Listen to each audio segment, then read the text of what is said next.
Hello, folks, and welcome back to Fireside with the Colonels. It's been a while since we've done this. I think June was the last time we did it. Of course, I'm joined by my co-host here on this segment. That's none other than Colonel Wynand du Toit there in South Africa. Wynand, hoe gaan dit? Yes, good evening. Yeah, it's great to be back on the air and to talk to you and the guys. And yeah, there's a lot of stuff that has happened. And I used basically the rest of 2023 to get all our stuff in order. A lot of stuff to do, things to do, sort out, etc. But yeah, hopefully this year we will have more than ample time for discussions. But let's see how it goes. Great to be back and prosperous 2024 for you. Well, likewise, I missed our segment. It's been a very busy, I say, second half of the year. Last time I think we did this was June. We tried to communicate when I was in South Africa in August, but both our paths were crossed. You were very busy trying to reorganize and get things sorted out, and I was running from place to place, and also dealing with, early in the year, I dealt with these extreme right nutters, and then while I was in South Africa last time, the extreme left nutters were attacking me, and so it was a crazy time, to say the least. But Happy New Year to you and your family, and I hope that you had an excellent Christmas season, and I look forward to an excellent 2024. The elections notwithstanding in South Africa. Yeah, we were in Namibia at Langstrand for 2 weeks, which was, of course, great, excellent. And my thoughts was away from everything. We kept busy with biking, quad biking, dune riding, and catching fish. So yeah, it was a great time. We enjoyed it tremendously. Well, that raises the question. Did you go quad biking between Walvis Bay and Swakopmund, or is that not the area you're at? Yes, that's the area. And also with the vehicles into the dunes. That we did by ourselves. And then the women folks and the kids, they wanted to ride the camels, which they did. So yeah, it was actually a great time there. We relaxed and came back rejuvenated for the new year. And there's a lot of challenges ahead of us for this coming year. As you said, it's election year. You got an election coming,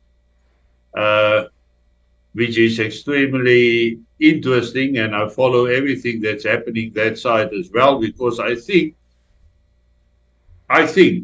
this is the most important year in recent history for the whole world. Because if Donald Trump wins the election, we might have peace and more calm and a return to a bit of conservatism. I don't know. That's what I think. And in South Africa, our future depends on what America's foreign policy will be after Trump comes to power. If he doesn't, there's also no future for us in South Africa. Well, for that matter, I don't think it's just hinging on Trump. It's hinging on South African voters. If they go to the polls and push the ANC down to a much lower level. You know, back on the municipal election in 2021, my prediction that day after the election was the ANC would not get more than 38 to 42% of the vote.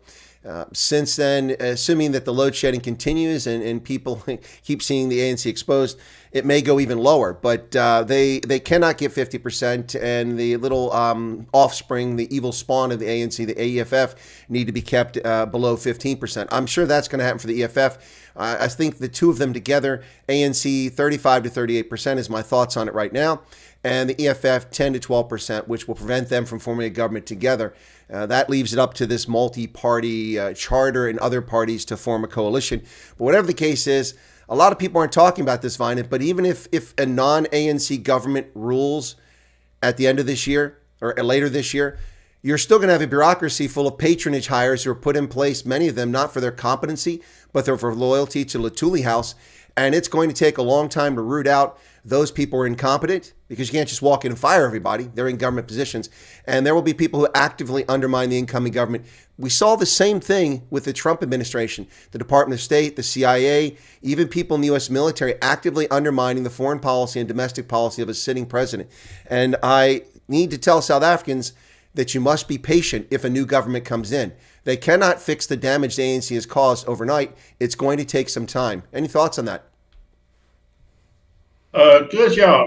First of all, I think that the new MK party is the key party.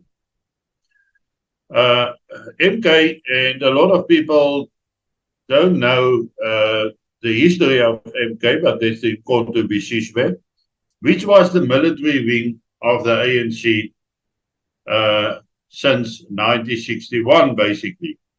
And the fact that Zuma, who was also at a stage the commander of the Mkhonto we Sizwe, the military wing, he is involved. He cannot be elected or anything like that, but he's involved there. And I think the MK party, with his connection to the ANC, forms a very good alternative for the dissatisfied ANC members. Because there's a lot of guys that don't want to give up their ANC membership necessarily, but they don't vote for anybody else.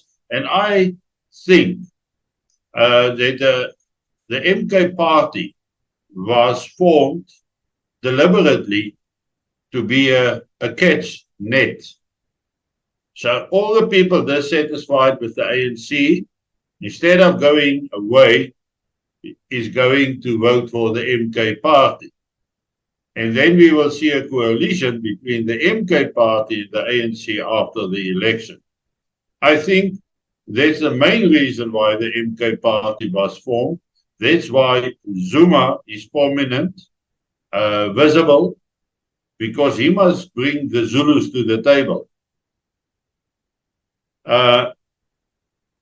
So I don't see the MK party as being formed to divide more.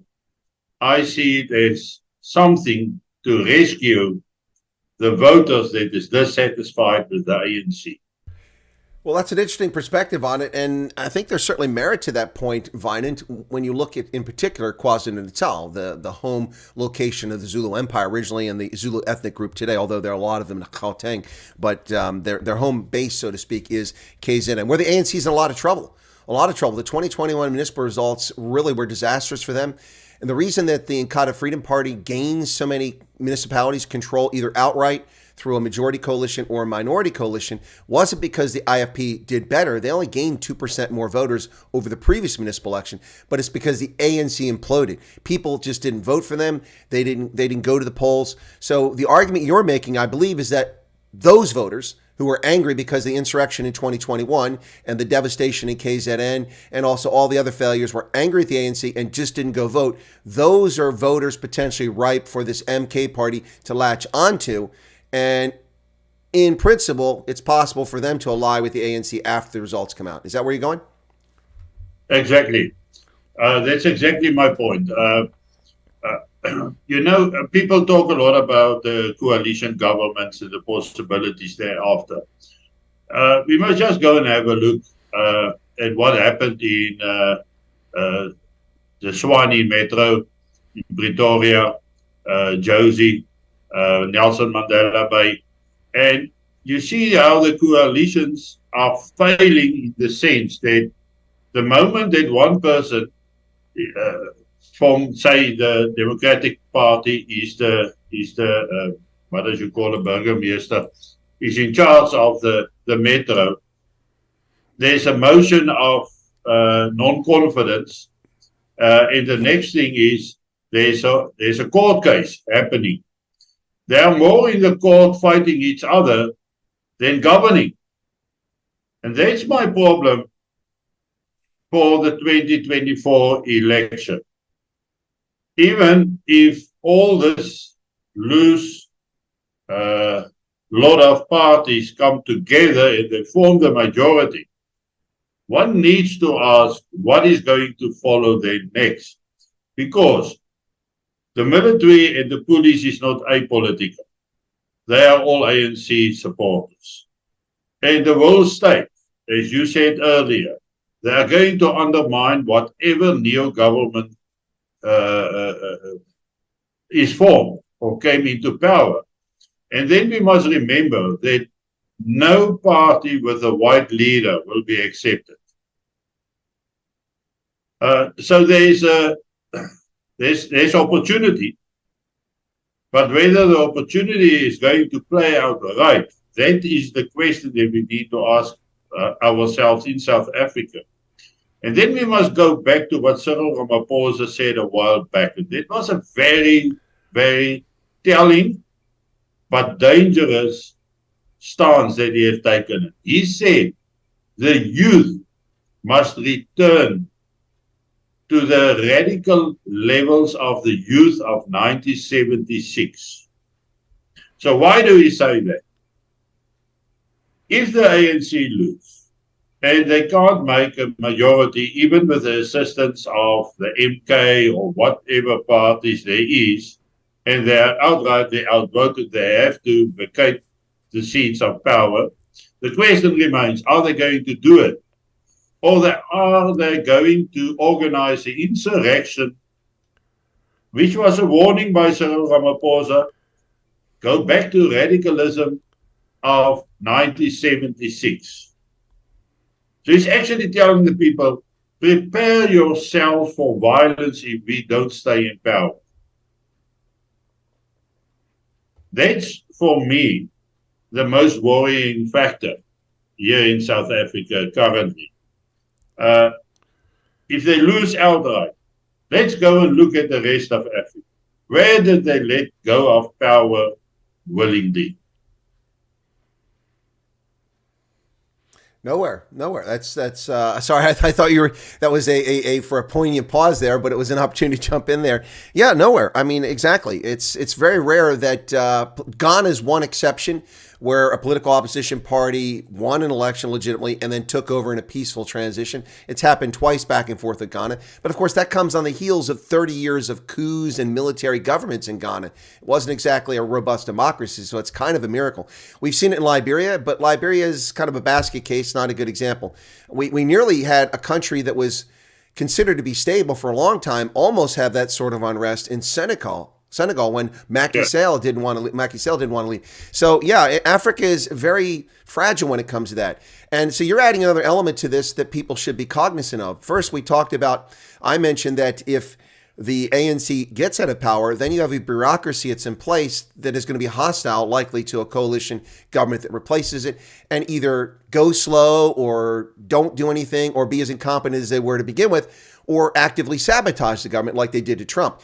And then you're talking about the possibility that the ANC is trying to gear up the youth to be antagonistic, go in the streets, cause chaos, commit crimes, essentially, the things they did in 76 and again in 85 in, of course, the riots over the imposition of Afrikaans as the language medium in schools. So, yeah, that's a pretty frightening prospect there. There's some pretty scary prospects there. And I think South Africans need to be aware of that going into the election. But make no mistake, ladies and gentlemen, if you vote in South Africa, that's not a reason to not vote the ANC out of power. South Africa is on a glide path to oblivion. The country is on a downward spiral that the ANC seems to have no capacity to repair, no interest in fixing. As long as they can fleece money and influence and peddle to their caters, to their patronage network, they're fine. And you know what, folks? Failing countries always have wealthy people, because there's always somebody that profits from the chaos, and the ANC is profiting from the chaos. Otherwise, they would arrest it. What do you think? No, I agree with you on that. South Africa is currently playing for the world stage with their World Court or the court, the International Court of Justice, court case against Israel, the ICJ, and now even talk of taking the United States and the UK to court as well as.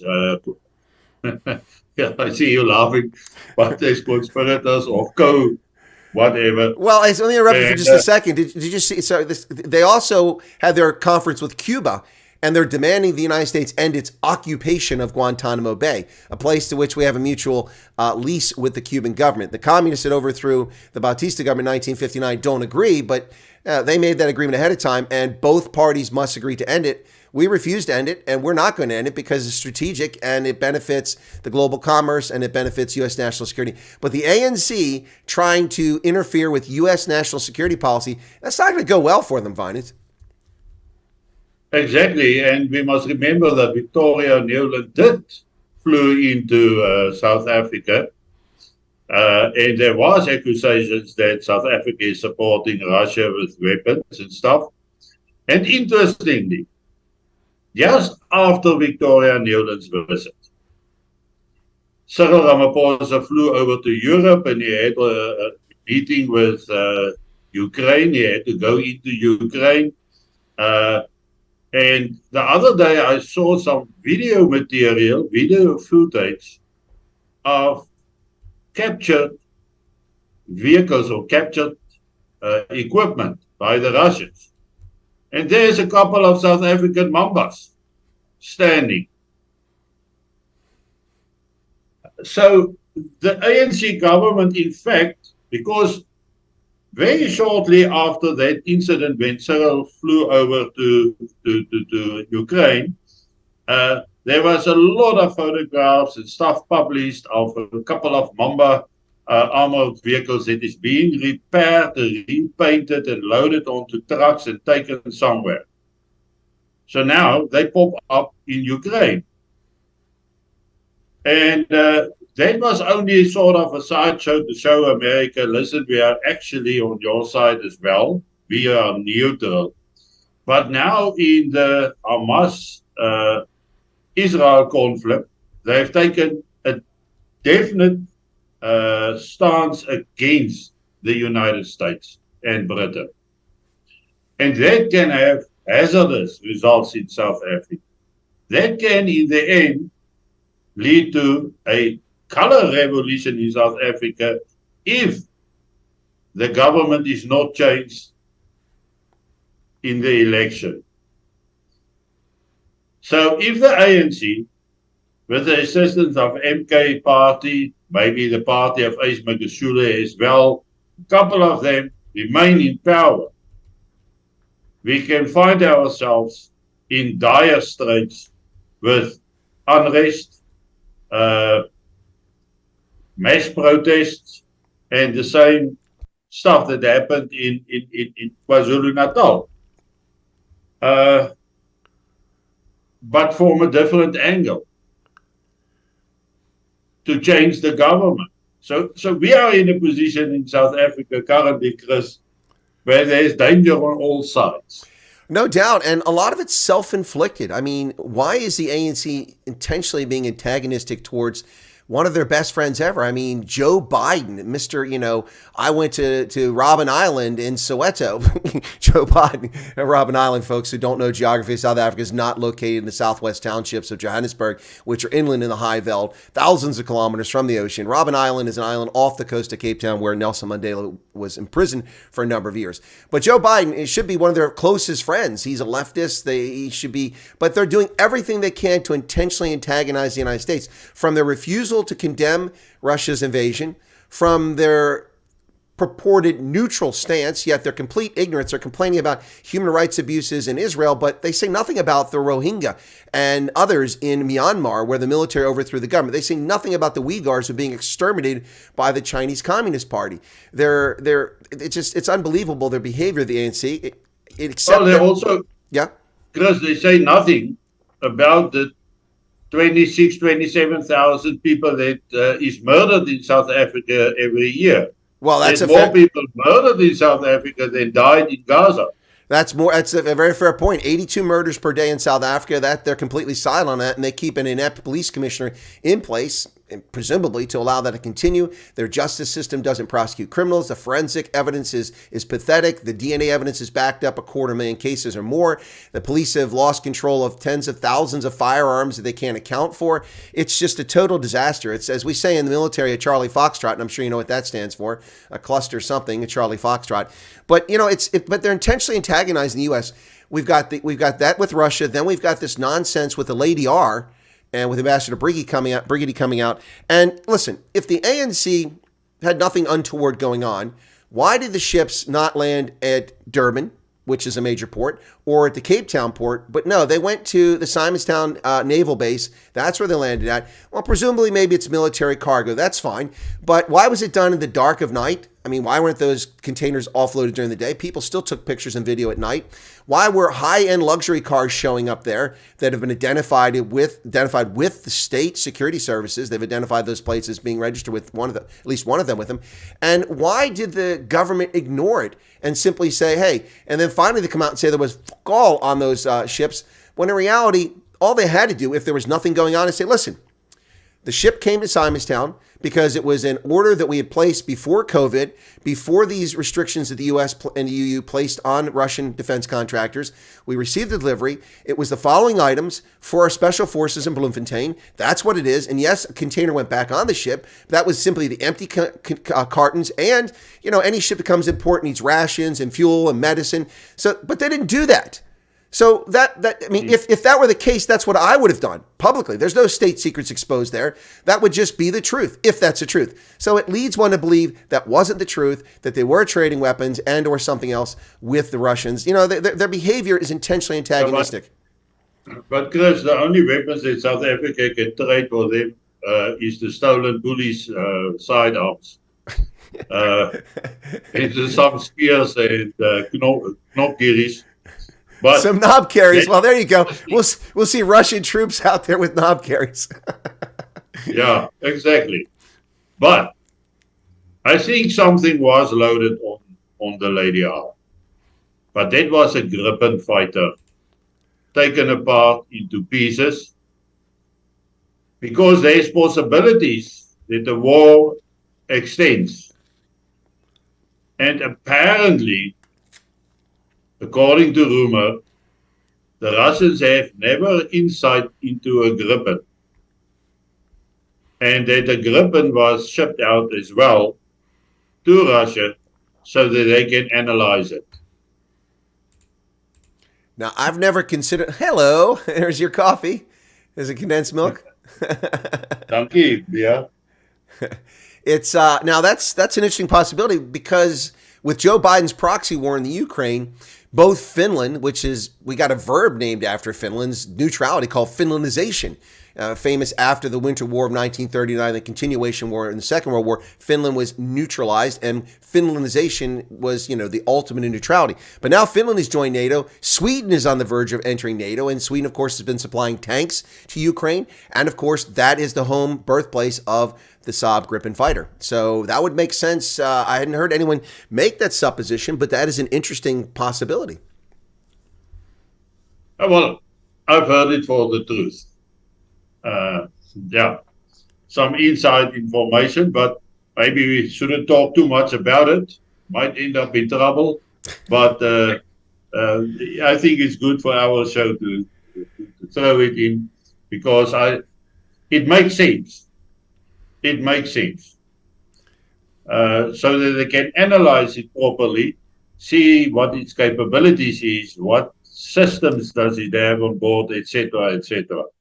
But just now, we are definitely in very exciting times where we are standing now.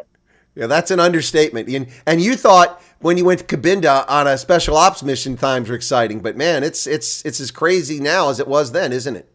I mean, the world is really crazy today.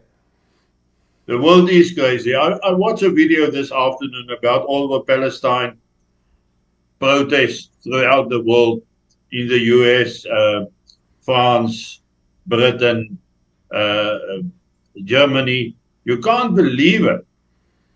How many pro-Palestine people has infiltrated the countries. I mean, the open border policy of Joe Biden is going to bite the United States in the back, but so the rest of Europe as well. As one guy this afternoon said, Brussels is now the headquarters of the biggest terrorist organization in the world. I don't doubt that at all. I don't doubt that at all. You know, in London in 1960 was 97% white, but white. I make the distinction. It was predominantly English. There were Scots there, there were Welsh there, and there were Irish. Lots of Irish immigrant labor. But 97% of the people were of British Isles origin. Today, it's 1/3 London. Who are all these people? I think we have lost Europe to Islam. There's nothing they can do to change it around. Even if they try their best now and started with mass deportations, they are going to have violent clashes. So I think Europe is lost. The United States got a chance, a good chance, but they must stop the flow of predominantly male, young age guys that is crossing the border, as that one Texas border control guy says. They are all military grade that is entering the country, the US. And why? Who pay for their transatlantic flights to South America and have them flooded the borders of the United States? So that's a very, very worrying something, because we are now seeing this happening all over the world. If we talk about possible violence after the 2024 elections in South Africa, we got the very same dangers in the United States. We got it in Europe. If they do lock Trump up for some other reason, or whatever can happen, we can sit with the civil war in the United States. How unbelievable that might sound. It's a possibility. So the whole world is in turmoil. And everybody that I listen to internationally is predicting a very difficult year with all the changes and stuff. There's more elections this year and next year in the world than at one time, than in the past decade. So there can be a massive change of governments, attitudes, etc. But it can also lead, if the whole of Europe suddenly now elect more conservative political parties into power, and they start with deportation, we are going to sit with big problems. The same, I think United States is different. I mean, there's too many real Americans there still available, but it's also very volatile. And if I watch the barometers, then I'm looking at what is happening basically in France, Germany, Britain, the United States, and of course the Ukraine war, Palestine, and now the Red Sea.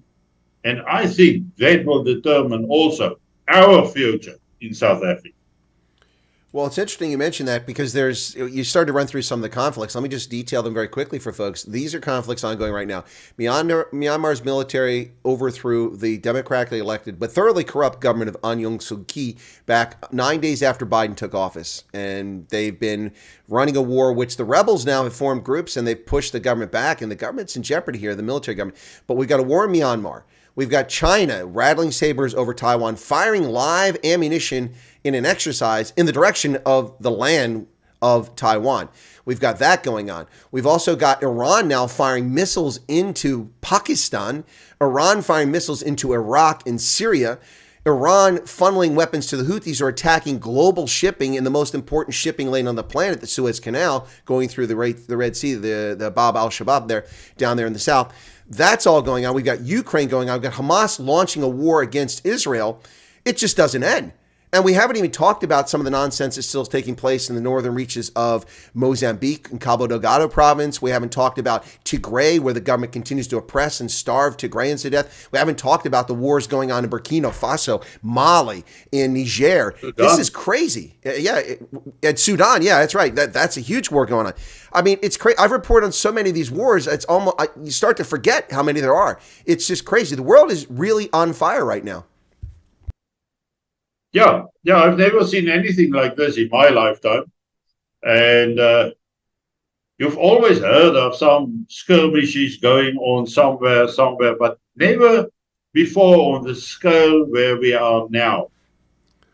It's almost, and we have talked about it a year ago, a little bit more than a year ago, that we are actually on the brink of World War III.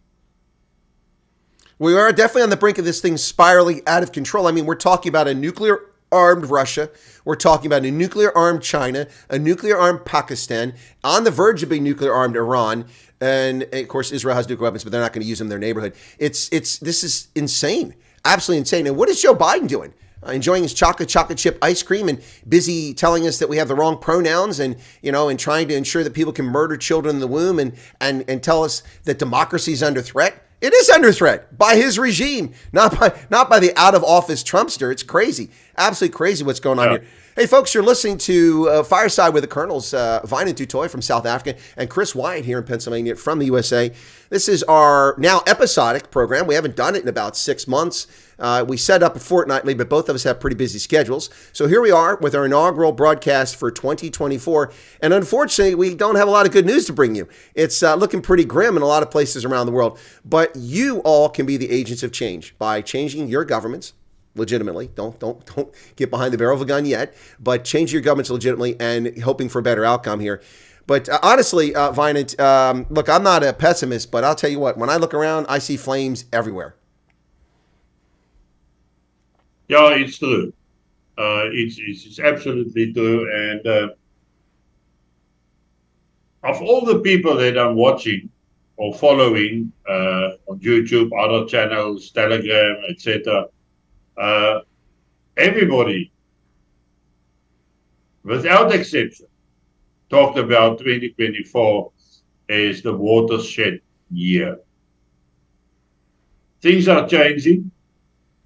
We don't know what's going to be the final result of it, but we as normal civilians, the most important part is that we must accept the fact that there can be big problems with finances, and in South Africa, the electricity. The WEF, they say the world must prepare themselves for mass migration? Revolts. Dissolution, countries breaking apart. Yeah, well, I wrote it down here somewhere. Let me just check the word. Prepare for mass civil unrest in 2024. Oh, okay. Chaos. Civil unrest, chaos. Yes. And the WEF, I think, played a big role. Oh, yeah, no doubt. The setup of this whole thing. And they use this warning, and they warn about cyber attacks once again. This is now the how many time that they warned about cyber attacks, a complete grid failure, internet failure. They warn against that. It is as if they see this mass civil unrest as another means of exercising control over the law-abiding citizens of countries. Absolutely. Did you see all of the leading experts from the European Union, even from the United States, and from these think tanks that showed up in Davos bemoaning the fact that the U.S. government isn't censoring free speech? They're not doing enough to stop disinformation and misinformation. You know, the people who run around shouting disinformation and misinformation are usually the people that are propagating it. They're usually the ones that are spreading that sort of thing. The average high school educated, cogent, lucid person should be able to distinguish between what's real and what's not real when somebody's running their mouth about things. But, you know, these people feel it's their job to protect us. Of course, it's not about protecting us. It's about silencing their opponents. Just like the expropriation without compensation bill in South Africa, which is targeted against property. It's not targeted against land, that's property, but it also includes your cars, your buckies, your jewelry, your stocks and bonds, your retirement funds, every piece of property you own. And why would a government want that kind of ability? That doesn't right any historical wrong. That is a means to control opposition. If you could have your bank account seized without committing a crime, if you could have your home taken from you without committing a crime, simply because you express opposition to the government, that is a power that politicians love to have so they can oppress people. And that's what's going on in South Africa, and that's what's going on around the world. Now, that's the expropriation without compensation, but it also is very much akin to this effort to silence people and take away their free speech. We saw it here on this platform on YouTube for the past several years. It has eased up a bit over the past year since the former CEO left, but it's still a problem on here. And they want to silence their opponents. Look at Trump. Look at all these trumped up, no pun intended, trumped up lawsuits to tie down Trump so he can't campaign with bogus claims like he provided fictional accounts of what his property was worth. Well, you know what? I could tell people my house is worth $1 million. If they're stupid enough to pay me for that, that's on them. That's on them. But most people aren't going to be that stupid. They're going to say, nope, your house is only worth $200,000. I'm going to give you $180,000. The bank did due diligence in that case, Deutsche Bank. They courted Donald Trump and his organization, trying to get them as customers, because if you're a big bank and your clients are people like Donald Trump, that's going to draw business. So they courted Trump.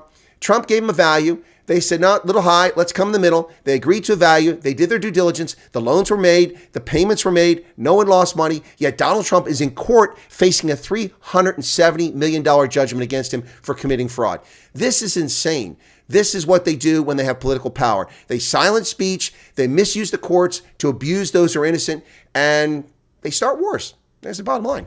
Yeah, but then you must ask the question, Chris, what makes the Democratic Party in the United States any better than any African dictator? Nothing. They're as bad. They're just as bad. Exactly. They bully people. They undermine people. These are people who commit federal crimes. You know, it's a federal crime in the States, Wynand, to go onto the property of a federal judge or federal magistrate to demonstrate. That's a felony.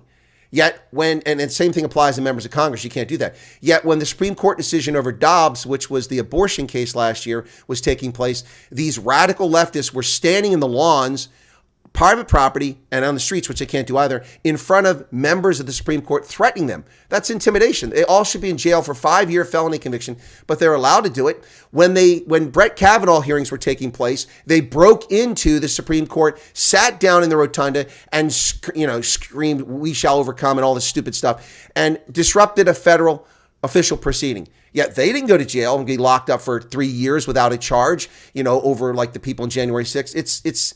This is what happens when they get in charge.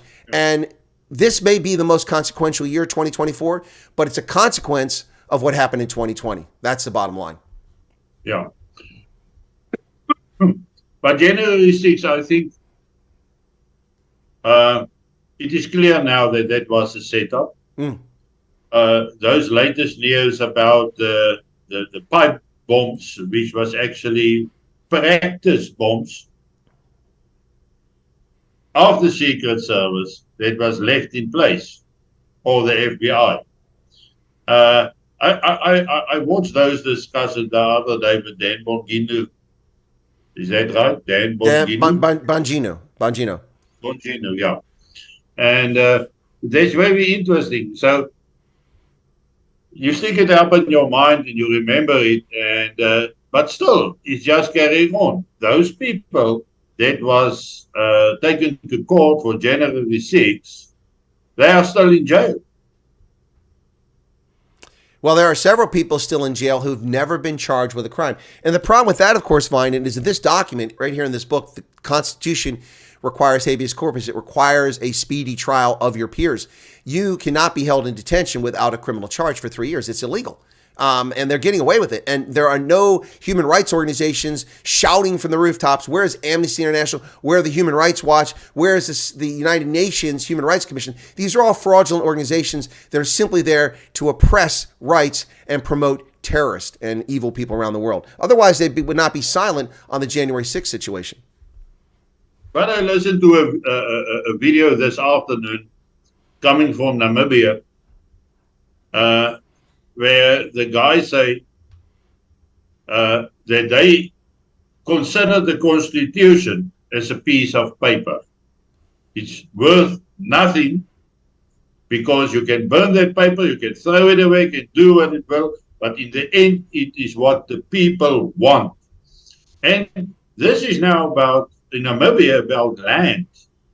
It's about taking farms without paying. So Namibia was fairly quiet, safe, and there's all of a sudden now also a movement more to the radical side.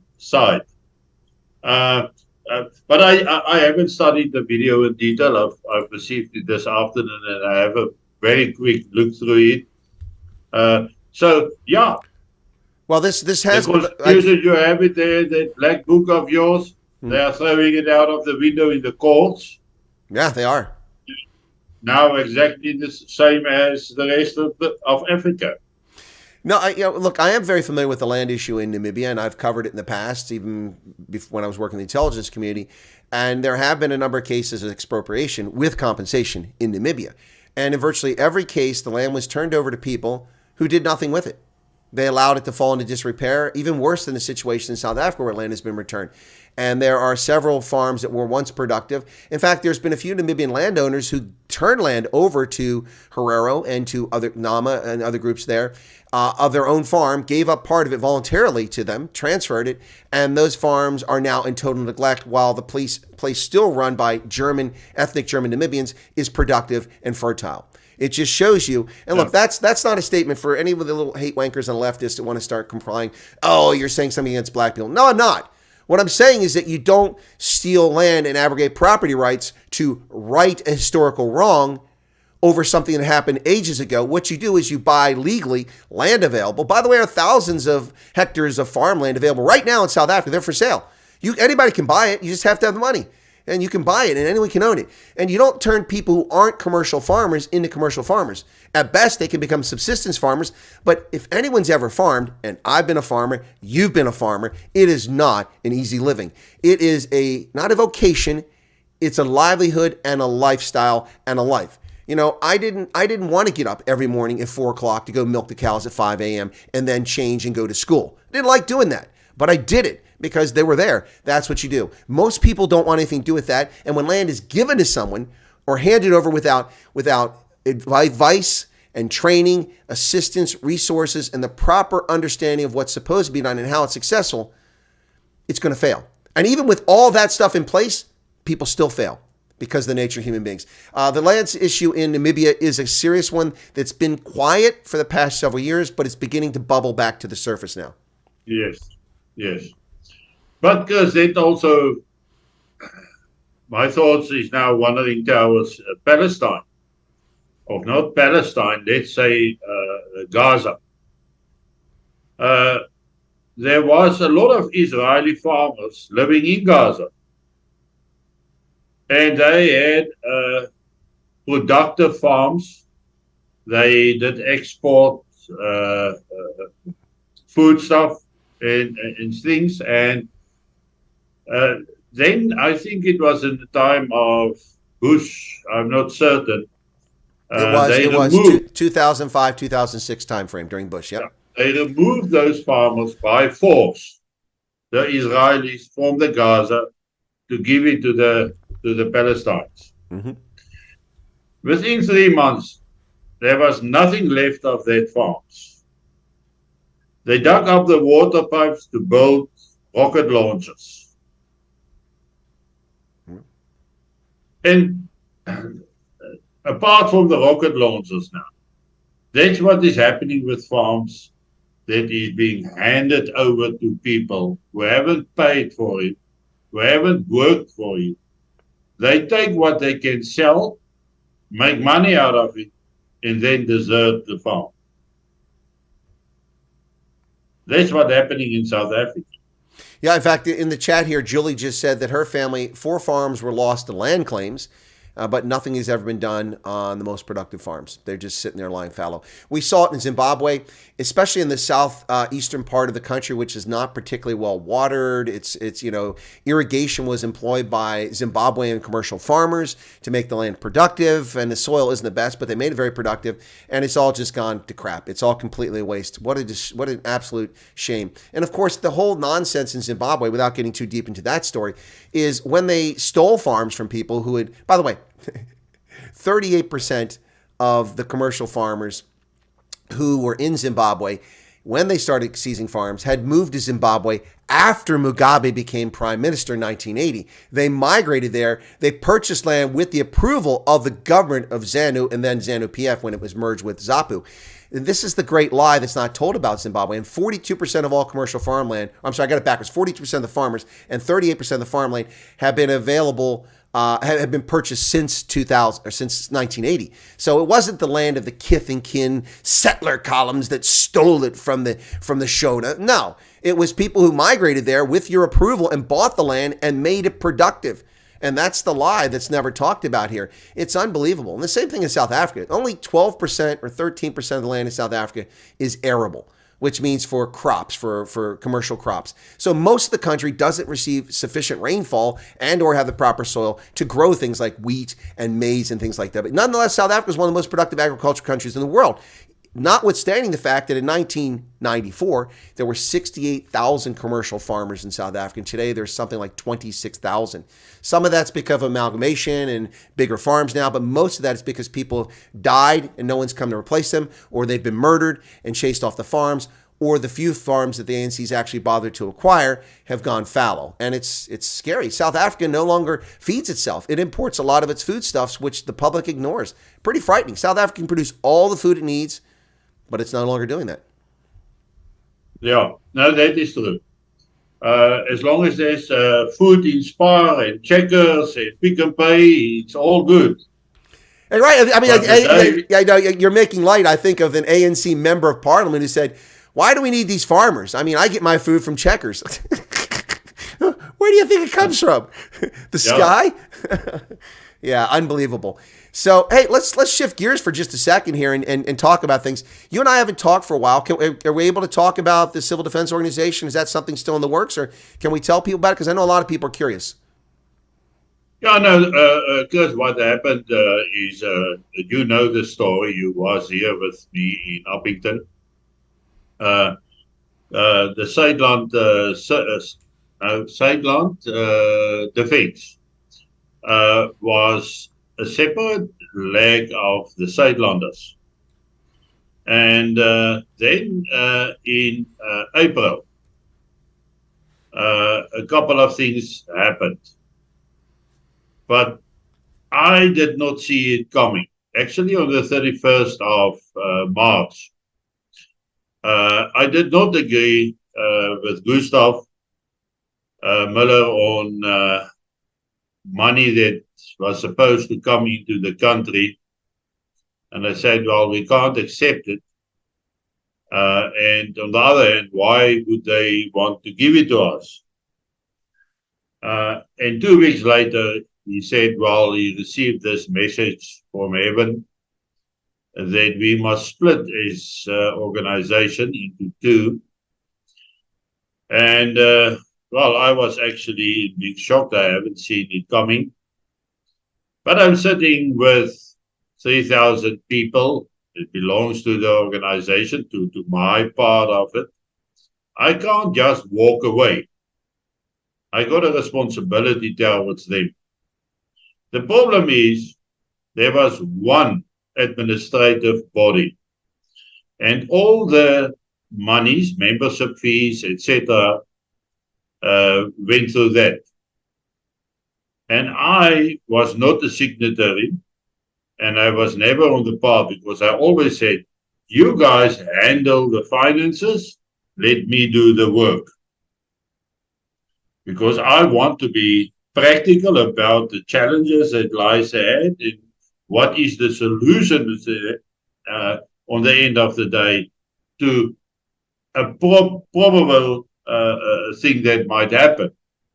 So when this sudden division came, and it took me about a day to get, not over it, but to get to accept it, then I informed my senior guys during a Zoom meeting of what happened. And after a couple of minutes, you can see anger coming out of all these ex-soldiers. We have been betrayed, and here they have betrayed us again. That's how the guys felt. Now, Gustav undertook to continue with the financial obligations which we have, but they immediately stopped and they informed all the ladies working at the call center by WhatsApp that it's now the end. They are not receiving any pay anymore, nothing. They stopped paying me and Aryan and a couple of others. So we were immediately in a big jam financially. So we now had to go and register a new NPC company, which we call Zuidland Burgerlijke Bescherming, Zuidland Civil Defense. But we are basically on the same course because that's what our detailed appreciation showed us, what needs to be done in order to survive catastrophe. It might hit South Africa. So we remained on that course. So we had a big struggle now to very quickly to form an NPC, got it registered, and get an open bank account. And then the biggest problem, persuade the people to change their debit orders to the new entity. And a lot of guys didn't do that. They, in fact, thought, well, if they just tell the Zuidlanders to transfer, it's going to transfer. So since the breakup, we haven't received one single cent from the Zuidlanders. Only problems. And we had to see for ourselves how many members was paying. We had to have insight in the finances. And that's when we had to go to the High Court in Kimberley and filed Anton Piller case. Now, Anton Piller is not a thing that the judge decided easily on. And Anton Piller, you must prove that there was a fair amount of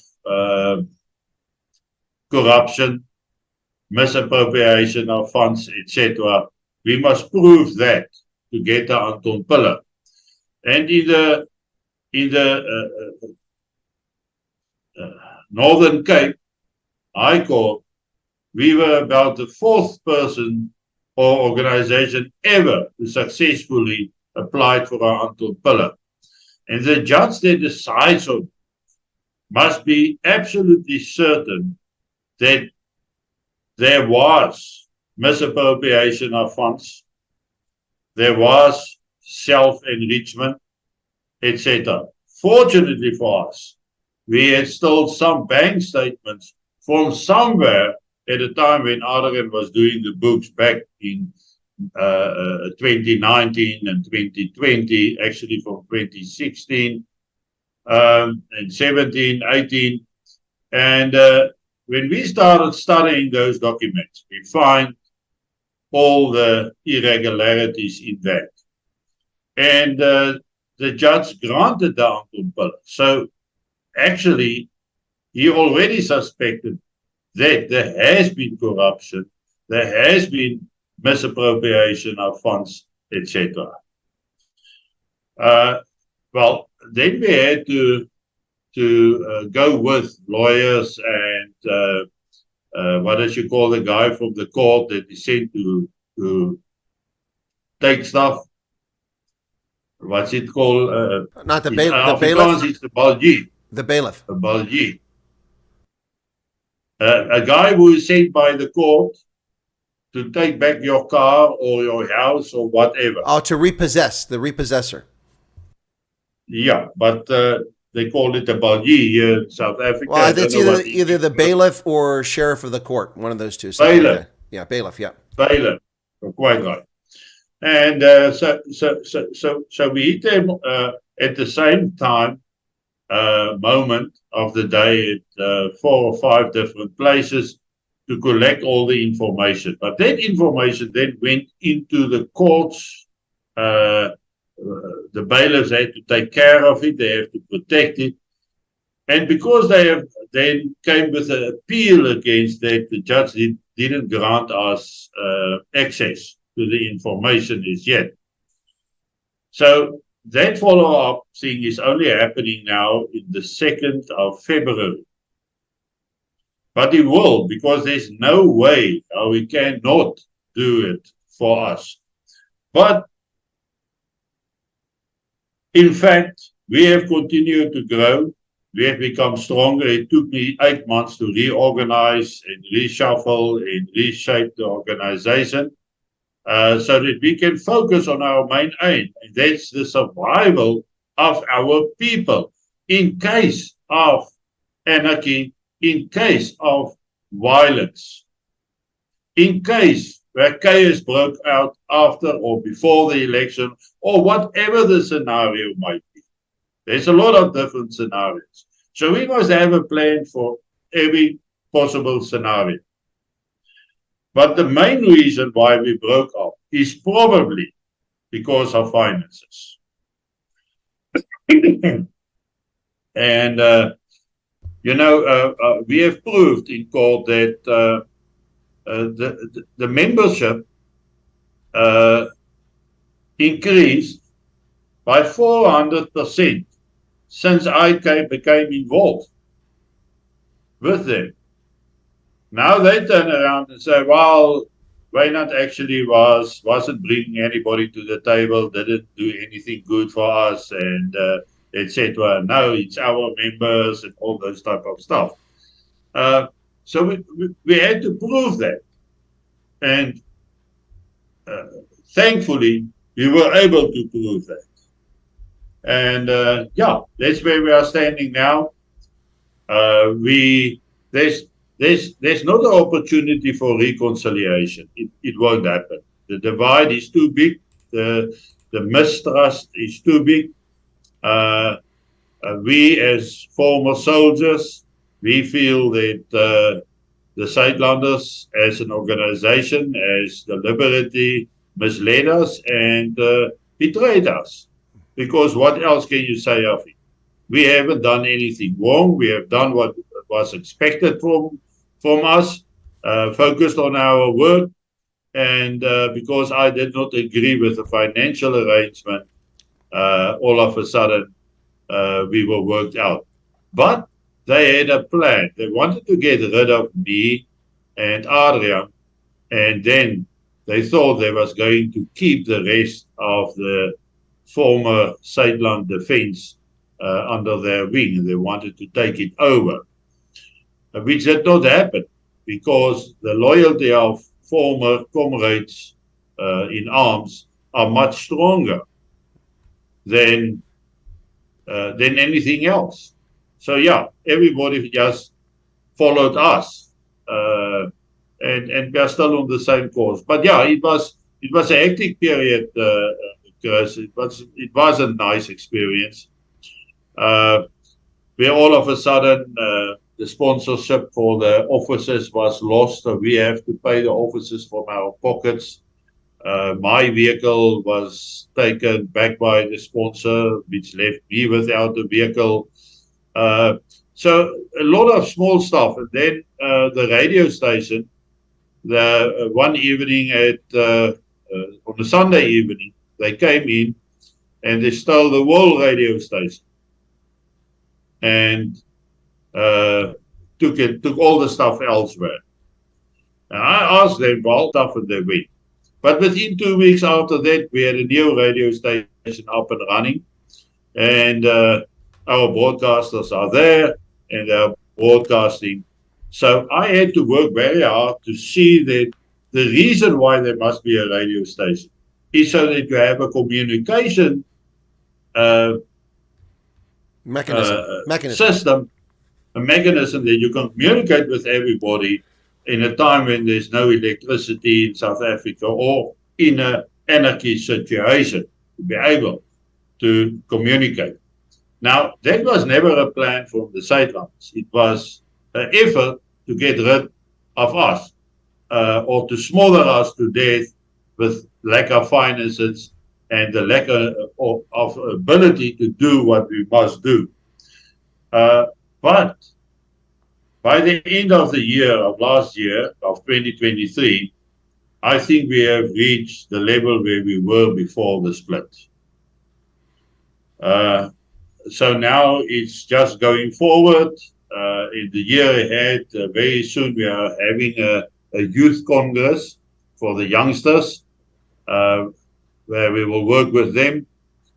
We got a couple of sessions coming up, coordinating sessions, which we must do. And I want to do all this stuff before the election day so that we can be sure that we are ready in case violence broke out in South Africa. If nothing happens, we will be grateful. But if it happens, we must be ready. So we haven't deviated from that original stance that we had. Well, it sounds like quite a painful experience, and unfortunately, the timing of when this fell apart was around the time that some lunatic claimed that I worked for the CIA, and people actually believe that nonsense. And a lot of my viewers are like, "Why, Wynand's not doing the show with you anymore? Does he think you work for the CIA?" I said, "No, Wynand is an honorable man. He knows better. He knows that's ludicrous. He's got a lot going on." And so we didn't have our streams for a long time. Obviously, you had a lot of work to do over the past several months. And to be fair, it would have been difficult for us to do some of the streams anyway, because I was in France for a month for the Rugby World Cup, covering that. We wouldn't have been able to do it then. And then came back. I had elections because I'm a judge of elections here to ensure that the election was done properly. That was November. So the earliest we could have done some would have been around Christmas, but that's not the right time to intrude. So just for the audience that's wondering about why we haven't been doing streams, that's what's going on here. But the Anton Pilar case, which is named after a famous case that happened a long time ago, the method of this case is something that's very hard to get a judgment for. As you mentioned, in the Northern Cape, just a handful of cases previously, and there's got to be some pretty compelling evidence for the judge to hand down this decision. But here you are approaching a year later, organization still recovering, but it sounds like, as you said, you're back to where you were. But the thing that's interesting for me now, Wynand, from my audience, is that you guys welcomed me with open arms, and I flew up to Uppington. That was the first stop. I mean, obviously, I flew into Cape Town, and I did the documentary on the Goed Constantia, and then had a meeting with a couple of my viewers. But then next stop, my first stop for anything of length, was to go to Uppington and meet up with the Sightlanders. And of course, I met with all the folks that were there, including the other side of the fence. And it was a pretty interesting organization. And at the time, it was pretty clear to me that what you were focused on and why you were brought in, you can correct me if I get this wrong, what you were focused on and what you were brought in for was to come up with a civil defense plan in case of an emergency or crises that threaten people.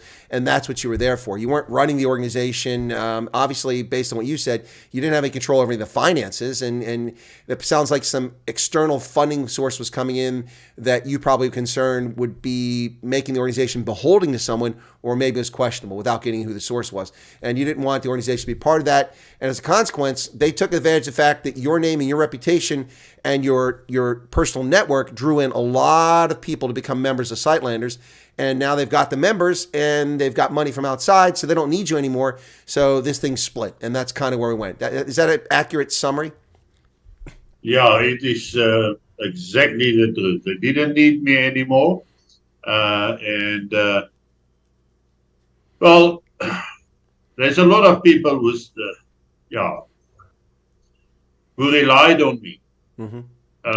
With my everyday morning chats and the information that I'm bringing to them. A lot of people was relying on that.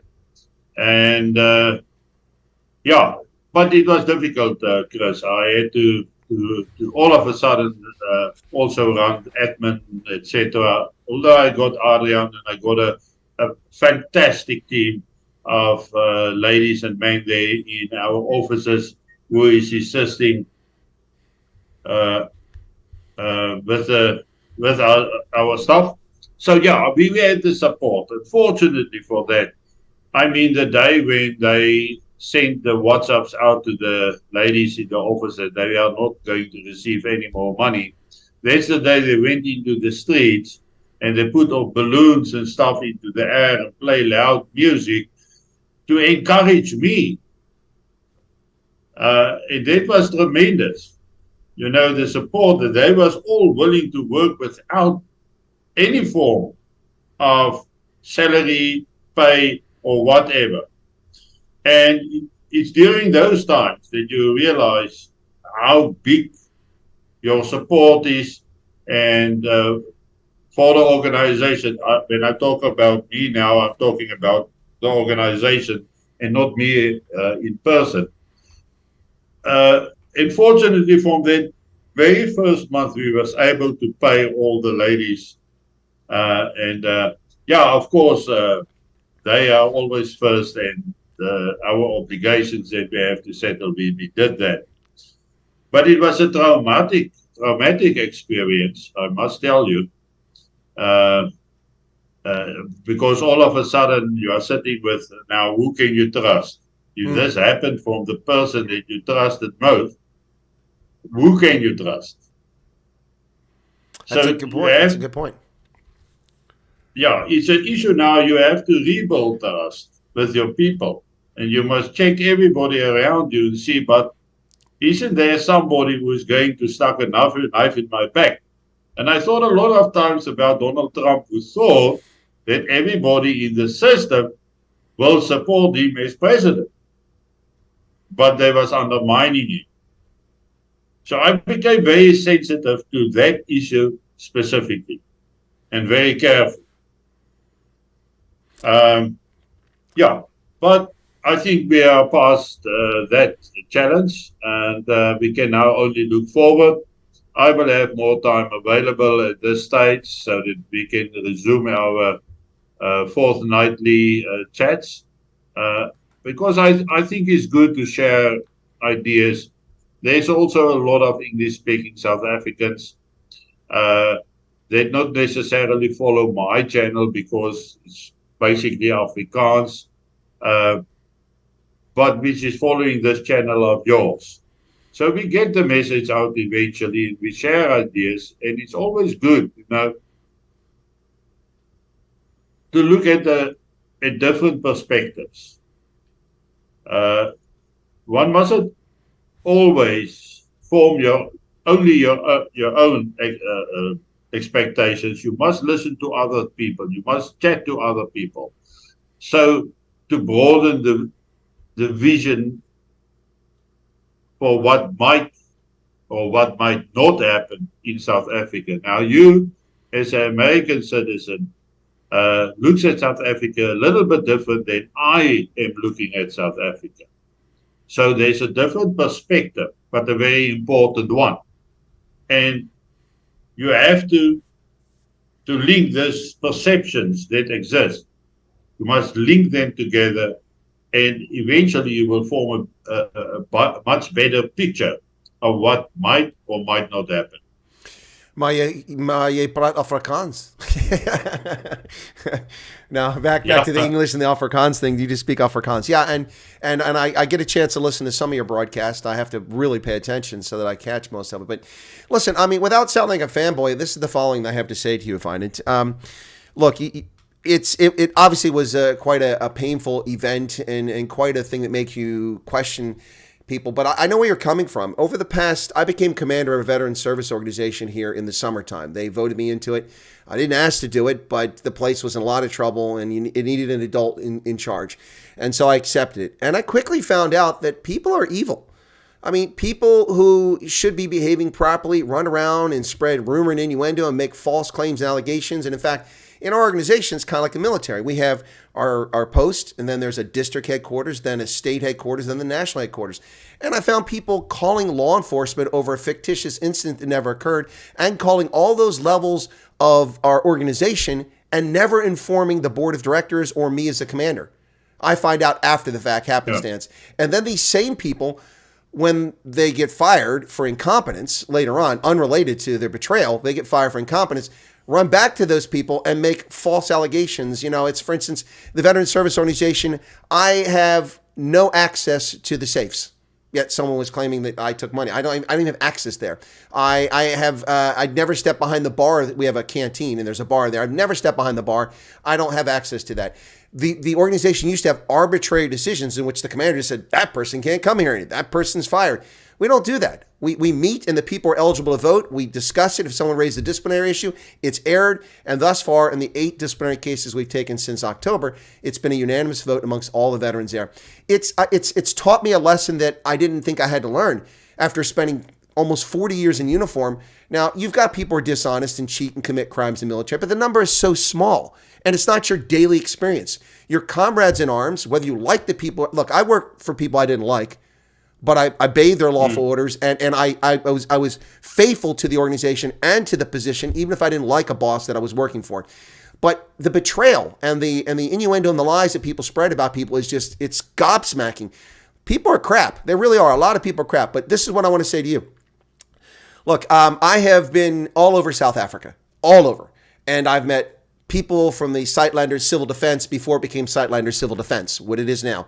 People in Bloemfontein, in Pretoria, in Josie, in Northwest, up in Zeerust. And I've also met people in KZN, down in Pietermaritzburg, and also in Amanzimtoti and Durban, all over the Western Cape, up the West Coast to IJsselfontein and Velodrif, many places.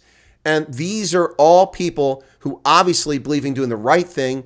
And I can tell you that I know that you've experienced being betrayed or being abandoned, Cabinda, when you went on that mission. You were, and it must have taken incredible personal fortitude to survive that with your wound, with the crappy cigarettes that they gave you, all the nonsense, walking around that little space every day. Yeah, that must have taken. So that's your character. That's inside you. And you've reinvented yourself. You're an author. You went off to the Congo. God love you for that. Who would go to the Congo? I think you're crazy to go to the Congo and become a farmer up there. But you've done that and you've come back to answer the calling in South Africa. So I'm not trying to be a fanboy, but what I'm trying to say is that while this was a very difficult experience for you, I personally, even though we didn't chat much over those, we've chatted occasionally over this time, but not much, I had zero doubt that you would come out of this well and reorganized and still trying to pursue the mission to ensure the safety of people should the balloon go up. That's my take on it. And look, I don't mean to, I'm not trying to puff you up. That's just my take on it. You're an honorable person, and it's a great pleasure to have a personal acquaintance with you. And I consider you a friend. Chris, thank you. Those words of yours means a lot to me. My wife, Frances, you've met Frances. Yeah, she interviewed me. It was pretty cool. yeah, on the radio, yeah. And when this happened, she said to me, you know what's the difference? This time, you got a lot of support. The people out there is supporting. And the people did carry us through. They were tremendous in kind words and spoken their appreciation. And that actually helped a lot to push through this very difficult time. On the other hand, also, the fact that you knew that you got 3,000 plus people that is relying on you, listening to you, you got to go on. You cannot betray those people who is behind you. And that's why I will continue. I will continue doing what I do, and I believe in it. And help the people as far as I can. And with the help of my other senior guys, you have met some of them, Rob and those guys, Cubas and even some other guys at this at the second Fireside with the colonels in Pretoria. You've met most of those senior guys there. And we are a great group. And without their support as well, I wouldn't have made it through this very challenging time. Well, you were a young officer when your mission to Cabinda went awry, and it didn't come out quite the way it needed to. But now as a senior statesman, I guess we'll call you senior statesman, not without saying you're an old fella. But I think the phrase "heavy is the burden of command" should ring true with you. It really is the burden of command, responsibility for people's lives, for their wellness, and for their safety is something that leaders have responsibility for. And if people don't like you, that's too bad. Leaders do what's right, even when people aren't looking. And Wynand, it looks like, from my perspective, I'll admit I don't have the whole picture, but from my perspective, you've been leading and doing what's right, even when people weren't looking. So bravo to you. And I think it's incredible that you've been able to pull the organization together, the civil defense organization, and continue on, because despite the lies and the nonsense that take place from people that aren't familiar with the organization does and what its plans are, the people trying to foment dissent, the organization has a noble purpose, and it's looking out for others. And if you're looking out for others, things can't be bad as far as I'm concerned. Well, thank you, Chris. I appreciate it. Cool beans. All right, now, Trump. Let's talk to Trump before we wrap up. The Trumpster. Okay, so Donald Trump. Okay, this is show you just how dishonest the media are. This is what kills me about this. So Donald Trump wins the Iowa caucus. Now, Iowa's had caucuses since the 1840s. The modern ones since 1970, the way they do it now, where they meet, candidates get up and can make their pitch, and or a representative, like I could go and represent somebody and say, oh, I'm for DeSantis or Trump, and I give my argument why you should vote for them. And then all the people present get to vote. And they fill out a piece of paper, they fold the paper up, they put it usually in a popcorn container or a hat or something like that, and they pull it out old school democracy and count the votes. Donald Trump is the first Republican ever to get 50% of the votes in an Iowa caucus. The highest ever previously was 40-something. Donald Trump also eclipsed the largest margin in the history of the Iowa caucuses. The biggest previous margin was in 1996 when Bob Dole ran for president, and he got 12.8% more than the other candidate in a multi-candidate field. If it's just one candidate, it's obviously, but I mean, when multi-candidates. So Trump, the previous was 12%. He beat DeSantis by 30 points in Iowa. Donald Trump, there are 99 counties, 99 jurisdictions in Iowa, and he won every single county except Johnson County, where the University of Iowa is located at, the Hawkeyes, and he lost it by a single vote, 1,271 to 1,270. And of course, in that voting district, they ran out of forms for Democrats who came and changed their party affiliation just to vote for Nikki Haley. So Donald Trump had a tsunami. He crushed it in Iowa. Now, I'm not saying Iowa is reflective of the entire country. It's not. But he crushed it. And what's the report from the media next day? Oh, Donald Trump's in trouble. His campaign's in disarray. Nearly half the Republicans didn't vote for him. It was a low turnout. Never mind the fact that it was minus 20 degrees. It was freezing out, and well over 100,000 people came out to vote in this thing. The media are so dishonest, and whether it's talking about Sightlander Civil Defense, or it's talking about events in America, the media are so dishonest. I just tore apart this piece the other day when Franz Cronje talked about Israel, and News 24 wrote this response to him, a fact check. And the facts that they use are public statements by the government, which Franz Cronje is calling out, the South African government, and also this guy's opinion. They're so dishonest. It's really frustrating when people don't realize how dishonest the media are. I mean, I'm sure you've experienced it. I don't know if any media have ever approached you since you've been involved with the organization, but they always are looking for an angle. And I will say this about the media too. Most of the people who are in media today aren't real journalists. They're lazy. They're lazy. Simple facts, easy to corroborate, easy to check on, and we're half the story, and they just run with it because it's sensationalist, and they're looking for clicks, whether it's on the mainstream legacy print or broadcast media, or even on alternative media where the mainstream guys find themselves now. They're just so dishonest. Any thoughts on that? Yeah, interesting thing is that the South African mainstream journalists are only watching CNN for the news. The mix-up in his words that Donald Trump had between Pelosi and Nikki Haley,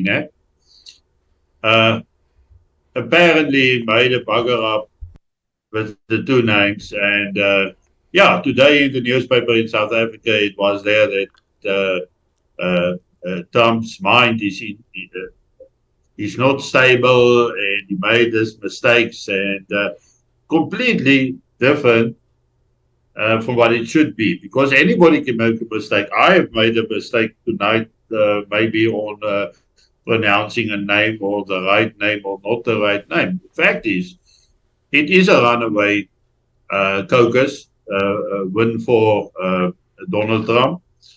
It seems that New Hampshire will go the same way. That's tomorrow, I think. Correct. But it's now interesting how many Democrats has went into as well to vote for Haley. So that's another way how they try to take Trump out, is by getting more votes for Nikki Haley. But I still think that Trump is going to win tomorrow also by a very, very good margin. No, I agree 100%. In fact, initially, you know, I have a radio program that's every Wednesday evening. It's called the Common Sense Conservatives on a radio station based in Nashua, New Hampshire, which is where this primary is, WSMN. For anyone that's interested, tomorrow you can tune into that, or not tomorrow, Wednesday, excuse me, every Wednesday, and we'll talk about the events. But I was initially flying to New Hampshire today, and I was going to be up there to cover it and be in the radio station studio rather than doing it remotely like I normally do. But other events are going on, and I really can't escape right now, not to mention the least of which is a dental visit coming up. But yeah, so I couldn't get up there, but I will be covering it. And Trump is polling at over 50% right now in New Hampshire, despite the fact that DeSantis was still in the poll was still in the race when the poll was taken on Saturday. Now that he's out, Trump is likely to get probably half of his voters at least, and that'll push him well north of 50%. Nikki Haley will get a bump from it too.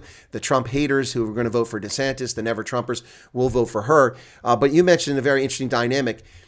One of the reasons why when I served as a military officer on active duty, I never voted in a primary is because I was prohibited. As a resident of the state of Ohio, they have a closed primary system, which means that only members of a registered political party can vote in that primary, because the primary is to select your party's candidate. It's not to vote for who's going to be president. It's for that party to make a decision, whether it's Democrats, Republicans, Green Party, whatever it is. And so when I was a commissioned officer, I chose the path of being an independent, not a Republican, not a Democrat, just because I didn't want to influence people. Because you know, as an officer, political. Yeah. Well, you realize as an officer, many more people hear what you say, and if you start talking about your party affiliation, then some people will just vote that way just because they respect and follow you. And I didn't want to influence people. So the entire 30 years I was from lieutenant to colonel, I wasn't affiliated with a political party, although I tended to vote conservative and Republican most of the time. Once I retired in October 2019, I became a resident of Pennsylvania, even though I was already living here. I then became one, and I registered as a Republican so I could vote in a primary. So I got to vote in a primary. But, you know, in Pennsylvania and Ohio have closed primaries. So you have to be a member of that political party to vote in that primary. But New Hampshire and Iowa have different rules. Iowa, the caucus, which is not a primary, allows people to show up on the night, change their party affiliation, and vote that very night. And then a few days later, they can change it back to the original party. And then in New Hampshire, you can change it and vote. So a lot of Democrats are trying to cause chaos and make it look like Donald Trump doesn't have support. If Democrats weren't involved, Trump would probably pull over 55 to 60% of the vote in New Hampshire this week with just Nikki Haley as the main opponent left. We'll see what happens. But and this is all even with Trump not even getting to actually campaign, because of these lawsuits that are going on, these ridiculous lawsuits. You know, he was found guilty by a judge in this sexual harassment lawsuit by a woman who made an allegation that was 2.5 decades old and had never turned in the information to the police, had never gone to the police, had never reported. There's no forensic evidence. He claimed he didn't know her. No one can actually attest that Donald actually ever met this woman, yet she went to a court in New York under the Me Too movement timeframe, under a law that was crafted specifically to target Donald Trump, and no one else in the state of New York has been charged under the statute. Now the statute's expired because it was for 1 year so they could get Trump. They went to a civil trial. They found him guilty with no evidence, just based on her testimony. Trump didn't testify. And now she got a $5 million judgment, and they're going back for another judgment. This is just insanity. But Trump, even without campaigning, is over 50%. He's going to take New Hampshire easily. Yeah. I'm going to ask you a question, Chris. Mm-hmm. Are they going to allow Donald Trump to be the new president. Or they're going to use every possible method, even if it means they have to take him out. Well, I will tell you, Wynand, we haven't seen all the dirty tricks in the playbook of the demonic leftist and the Trump haters. It's still out there. They still have things coming. I said they've tried everything except assassinating a guy. That's the only thing they haven't tried. We will see more of this all the way up until November. We're also going to see a lot of chaos on November 5th, the election day. And that's attributable to the 350 lawsuits filed by the Democratic Party and political action committees around the country from 2017 after Trump won until 2020 to change the laws in our 50 states and 4 territories. Those laws have not reverted back, with the exception of Georgia, to more common sense things. I mean, idiotic things like, well, it's racist to have an ID card. Really? We paid hundreds of millions of dollars to hold an election in Afghanistan and even more in Iraq, and we forced people to have photo ID issued by the government, and we put blue ink on their thumbs, purple ink, so we knew they couldn't vote a second time. But you're telling me that people in America are too lazy, too stupid, or lack the agency to go to get a license to vote, or not a license, to go to ID from the state to vote? But those same people go to the package store and buy alcohol, requires photo ID. They go to the store and buy smokes, cigarettes, requires photo ID. Go to a bank to cash a check, requires photo ID. Go to a clinic or hospital and receive treatment, requires photo ID. So all of those things they're able to do, but magically they don't have photo ID issued by the state when it comes time to vote. The most sacred of civil obligations other than serving in uniform. They're going to do whatever they can. And we're going to see a lot of more nasty stuff come out against Trump, particularly as he built. Look, the race should be over tonight. It will be over by South Carolina. When Trump beats Nikki Haley in South Carolina, if she hasn't dropped out, he's going to thump her there. South Carolina has 2 things about it that are particularly unique for the election. For the Democrats, about 30+% of the population is black, which is extraordinarily high for the country. In most of the country, the country as a whole, 12% of the population is black. But in South Carolina, it's much larger, legacy of plantations and the antebellum South. So that affects the Democratic primary, and that's how Joe Biden won the nomination last time, because he cruised to a victory in South Carolina. A lot of black people voted against their interests and voted for a guy who's obviously an avowed racist and an idiot, Joe Biden, but somehow they still voted for him. On the Republican side, it's heavily influenced by the evangelical Christian vote. And Donald Trump wins the evangelical Christian vote. 75 to 90% of those votes go to him. So he should do very well. Even though Nikki Haley was the governor of South Carolina, she's going to get trounced. And if she doesn't drop out over South Carolina, but the race will be over. It'll be over by then. I don't see anything happening. Look, every time that they come up with a charge against Donald Trump, he becomes more popular. Every time that they try to silence him, they won't even allow him to defend himself in court, he gets more popular. And it's not just Republicans, it's independents, and even some Democrats are coming to the Trump banner. So they'll do whatever they can, Vine, to take this guy out, either, with legal shenanigans or physically. Yeah, that's the big question I have, because if something should happen to Trump, then the US is going to erupt in chaos. I think it's a real concern. There's a question here in the comment by Mark Sayers saying, by Zerk Stain, who says, will General Milley support a coup if Trump wins? Well, General Milley's no longer in the military. He's retired now. And while he's clearly a Trump hater and his activity as the chairman of the Joint Chiefs of Staff was disgusting and reprehensible, his job is not to run his mouth like that. That's not what chiefs of staff are for. They're there to oversee the military, which is an apolitical organization. The U.S. military, contrary to the left and the right's assertions, is not going to be involved in a coup. It isn't going to happen. I spent too many years in the military. Even with the woke nonsense going in the military now, there are too many safeguards in place. It's not going to happen. It's interesting when they claim that Donald Trump tried to have a coup on January 6th. Against whom? He was the president. Who's the coup against? Oh, do you mean anticipation of the power transfer? Well, that ignores the fact that there are over 800,000 law enforcement officers around this country ensuring security. That ignores the fact that there are 1.4 million active duty troops in the U.S. and around the world. That ignores the fact that if Donald Trump was trying to have a coup on January 6th, where were the armored vehicles coming up? Where were the F-16 or the F-18s or F-16s flying out of Andrews Air Force Base 2 minutes away by air? Where were the helicopters? Where were the weapons? They didn't exist. It's just pure fiction. there's going to be problems in America regardless of who wins this thing. We're going to have demonstrations, and there are going to be fights, and people are going to act the fool. And it's all because of the undermining of civil security in this country as a consequence of the nonsense that happened back in 2020. Tolerating lawlessness in Minneapolis, in Portland, in Seattle, Washington, D.C., Atlanta, Philadelphia, New York, all this nonsense going on in this country. We tolerated, then they defunded police, and now the crime rates have skyrocketed because criminals get away with whatever. It's like South Africa now. I mean, it is. Criminals do what they want with impunity. And all of that is going to come back to bite cities like Chicago, Minneapolis, Philadelphia in the backside, and people will be harmed. There'll be property damage, regardless of who wins this election. I'm telling you, that's going to happen, and that makes me heart sore.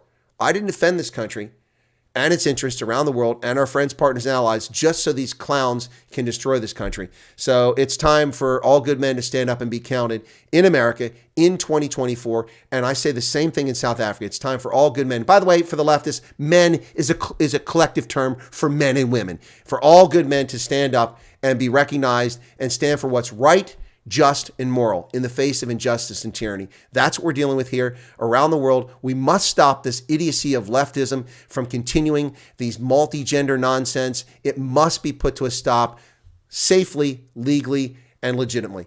Otherwise, all hope is lost, folks. The one hope for the world is the United States' representative democracy, and we are in trouble right now. An invasion from the South, the undermining of the law from within, and the corruption that's pervasive throughout this country. South Africa's already seen this book. They've already lived this experience for the past 20 years, and now it's on our shores. We must stand up and be counted in America, in South Africa, around the world. Stand up for what's right, stand up for what's moral, and stand up for justice, because otherwise, they're coming for you. They'll take your guns, they'll take your bank account, they'll take your property, they'll take your kids, and you'll like it, or you'll just die in the gulag. There you go. I agree. Yeah.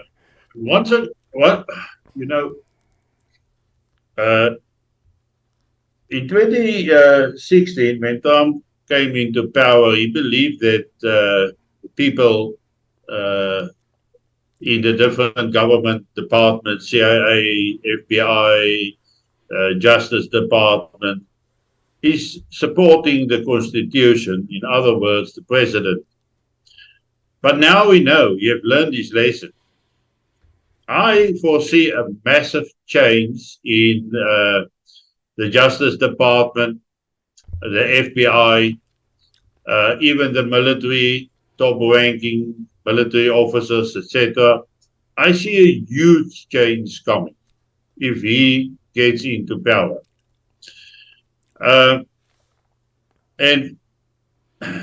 And I don't think he will be caught another time, because I already learned his lesson. The problem in South Africa is with us. Our people has not experienced that betrayal as yet. Forget about 1994. I'm talking about more recent times. We still believe that the Constitution is going to rescue the situation. We still believe that the police and the military is loyal to the government of the day. That is not the case. So Donald Trump bumped his head in 2016. We are going to bump it in 2024. Well, what I have to say about that, Wynand, is that for a man who's so brilliant in business, who made billions of dollars, who built incredible golf courses, luxury hotels, resorts, apartment buildings, office buildings all over the world, a man who mastered television, a man who's so brilliant, he was incredibly naive and gullible about how authentic people were in government. Wow, he talked about draining the swamp, but he surrounded himself with people who were disloyal, people who misrepresented things, people who went slow. I mean, Jeff Sessions recusing himself as the attorney general over something he didn't do never should have happened. And that led to this appointment of a special prosecutor, which led to 3 years of this fraudulent, bought and paid for Democratic National Committee and Hillary Clinton Russian dossier of cooked up lies and destroyed Trump's reputation, undermined our foreign policy, and was a huge distraction for this country while the country was being rebuilt and the economy was surging and money poured back in with the lower income tax rates for corporations and jobs were created and this country was back on the right track. But that wasn't the story. It was all about Russia, Russia, Russia. Then this nonsense over him calling Volodymyr Zelensky to congratulate him on his electoral win, which has turned into a lie about he denied weapons. The irony with this, and what gets me, is that people are so blind and arrogant and willfully ignorant. It was Obama when the Crimea was invaded and the Donbass was invaded by Russians and Russian separatists using Russian military equipment and soldiers wearing no uniforms, but actual Russian soldiers. It was Obama who refused to give offensive weapons to Ukraine. It was Obama's White House that that precipitated the Orange Revolution, who overthrew a government. It was Obama's government who refused to give them anything to defend themselves. Trump came on board. Congress sent him a bill to send anti-tank weapons to Ukraine to help beef up its forces. Trump signed it into law, and there it was. The weapons were sent, and Trump never stopped them. It's just total lies, and they cooked the story up, and then they had an impeachment against a guy. And I got to explain for my international audience, an impeachment is a mechanism to remove a political official from elected office where there's no other means. In other words, the president of the United States can only be removed, and cabinet officers, either they're fired, the cabinet officer or the president, through an impeachment process, which is a political trial. You cannot have an impeachment against a non-political official. Donald Trump was a civilian. He was no longer the president when they initiated those impeachment hearings against him. They continued. It never should have happened. This is just, it's unbelievable. It's the nonsense that they've gone through here, just attacking Trump. It just, it's look, and look, people will look at me and say, you're a Trump supporter. I'm not. I don't like Donald Trump. I like his policies. His policies were highly effective, but I think the guy's a cad. He's a bully. But I don't care. There are people, like I said earlier, I work for people in the military that I don't like personally, and I would never have a cup of coffee or condensed milk with them. But I'll tell you this much. That didn't affect my responsibility to my nation and to my oath. I still did it, but not around Trump. He surrounds himself with a bunch of people that are losers. And this time, I agree with you. This time, Trump is not going to be naive. Not going to be naive. And, letting Hillary Clinton slide on stealing classified information when he had her dead to rights just to not upset the political apple cart. Boy, that's why the left is so concerned. If Donald Trump comes into office, he's going to do the things they've claimed he was going to do last time and prosecute his political enemies because they've broken the law, not because they're political enemies. And I think that's important. Before I stop, we've got a super chat here from Christoph Havang. I haven't seen Christoph in a while. He says, Wynand, I hear Tucker may be tagged for VP. I think he may be a great comp of Trump. Tucker knows how to handle the angry mouth. I don't know about that. Tucker is a journalist. I've heard that. Also heard now that he's looking at Mike Huckabee's daughter, who's the governor of Arkansas. Don't think that's a good pick. Ben Carson has also been considered. We'll see. Right now, Donald Trump has got to get through these bogus lawsuits. He's got to win the nomination, which he's going to do in July, and then move on from there. So thank you for the super chat, Christoph. I really appreciate that. And anyway, so my point back to you is Wynand, I agree 100%. Trump is not naive this time, and it'll be a very different tenor in his execution of his duties. I think so. But he can save the world. Not only America, he can save the world. Yeah, well, and I mean, the world is rid of this, the world is wokeness, because the wokeness is our big enemy, the one world order. Yep. Well, the world is falling apart because Trump isn't there.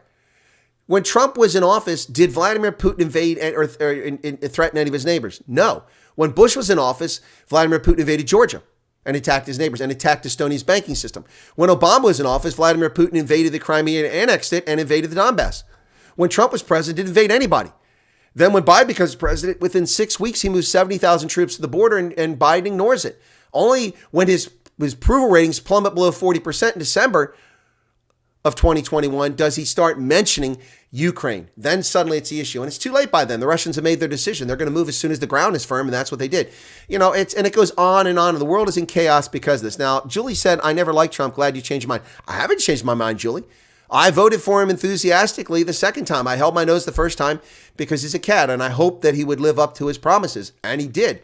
The places where Trump failed are places where people affected his ability to do it by obfuscating, not doing their job, or actively obstructing the execution of the federal government's executive agencies and or Congress. That's the only places where Trump failed. The wall didn't get finished, not because of Trump, but because of Congress, because of Paul Ryan and Mitch McConnell, Republicans. And so I've never liked Trump. I always thought he was an arrogant guy, but I don't have to like someone to support and vote for them. And that's where I've been, Julie. I haven't changed my position on Donald Trump. I would happily, if he offered me a position in his cabinet or in his administration, I'd accept it. Because the country is important to me, and he's the right guy. Because who else is going to put up with this crap? I mean, who in this country would put up with this character assassination, these lies, the efforts to destroy them financially? Nobody has got that mojo, man. I mean, look at how crazy things get. But Trump, the Trumpster doesn't give up, man. Orange Man Bad is back. What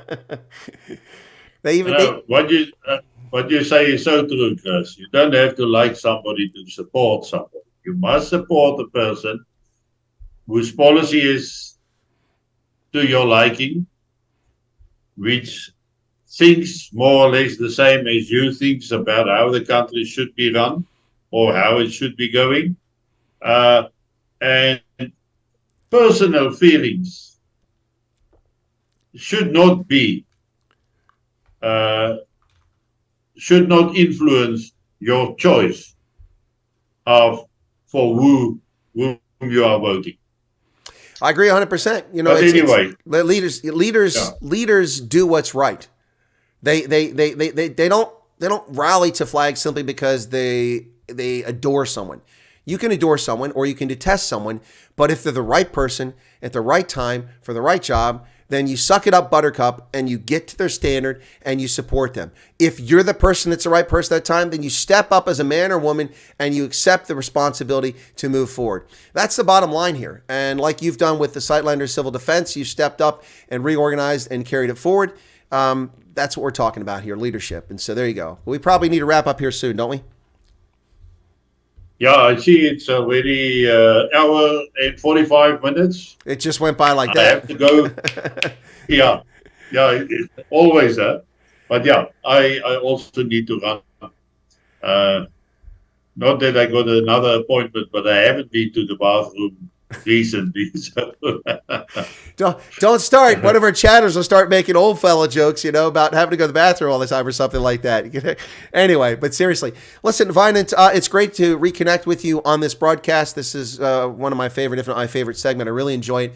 And as we've said earlier, we'll pick this up and do it again going forward. And now that things have settled down a little bit, and let me give you a chance with any final words, and then I'll let you drop off. We'll close it off for the audience who's here now. 246 people right now. Thank you for that. It's the biggest audience we've had in a few months. I will be going live with the news immediately after this. There'll be a short break because I got to stop this and then restart. So you'll be directed to that right away from this. So hang around if you want to hear the news. That's coming up next. But Wynand, I'll give you a chance to get a final word in here. Any thoughts about what's going on and where we're headed, or just any words of encouragement for 2024 if you've got those? Yeah, words of encouragement is hard to find, but I'll say this: 2024 is going to be a year where lots of stuff is going to happen, and I advise people in South Africa to stay focused, to keep their eyes open, to be ready whenever something goes wrong. If nothing goes wrong, you have lost nothing. If something do go wrong and you are not prepared, you might even lose your life. We know Africa, it's a bit different than European countries, but when violence broke out, people tend to forget where they are, what they are, and what they are supposed to do. So yeah, be positive, stay positive, participate, continue as normal, but be prepared to respond whenever a need arises. Thank you, Chris. You're very welcome, Wynand. Folks, thank you so much for tuning in. Stay tuned for future episodes of Fireside with the Colonels with Wynand, Toit, and Chris Wyatt will be coming up. Once again, you'll be redirected. If you're not a subscriber to this channel, please become one. It really helps us overcome the suppression that takes place on platforms like this. This is a format that doesn't really please the algorithm, but we got to get word of mouth out there. So thank you so much for that. Thanks to my co-host, Wynand Toit. Excellent conversation, very enjoyable. I'm going to wrap it up here, folks, and we will see you hopefully on the news broadcast here in just a couple minutes. And my thanks to Wynand. I'm going to shut it down right here. God bless and have a good day, folks. Take care of yourselves, and we'll see you in just a few moments on the, hang on a second, where's that? That's what I'm looking for, on the news program. So stay tight, and we'll be right back with the news. Hang on. Thanks a lot. Thanks. Bye-bye.